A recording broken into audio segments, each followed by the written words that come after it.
Guys, so nakita ko 'to sa Facebook may nag-post like, before and now. Before Dina Wong with Gemma Galanza and now with Ivy Lacsina in Siargao. So it's like, um, hashtag then and hashtag now in same place but with a different person. So, walang issue dito, okay? No hates. No hates at all. Huwag na kayong mang-bash, huwag na kayong mag-bash ng below the belt or kahit na anong hindi maganda. Hindi tayo gagawa ng issue dito. Okay? It's just that fact na may nagsabi or may mga nagsasabi nga na um, pag totally naka-move on ka na talaga, kaya mo nang puntahan yung lugar na dating iniiwasan mong mapuntahan. Okay? So, sure naman ako na kung ano man yung happiness na naramdaman ni Dina before with Gemma Galanza in Siargao is same way sa na mararamdaman niya ngayon with Ivy Lacsina.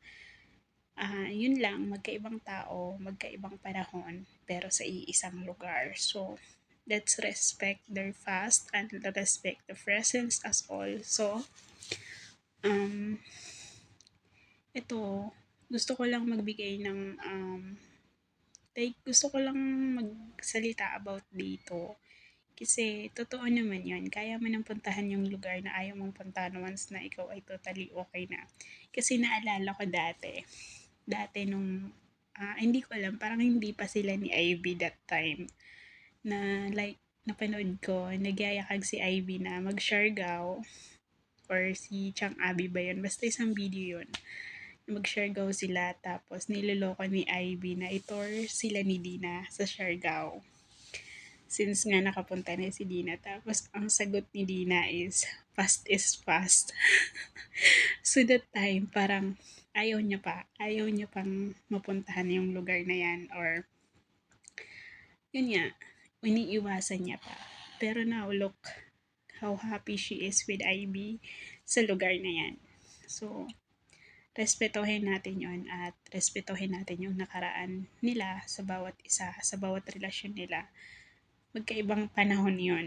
Magkaibang panahon na yan at pero oo, isang lugar pero magkaibang panahon na. So, lahat tayo may mga karanasan sa ganyan. Huwag tayong maging hipokrita. So, stop bashing and at all. No hates and stop spreading below the belt bashing. Yun lang. Love, love, spread love. Bye!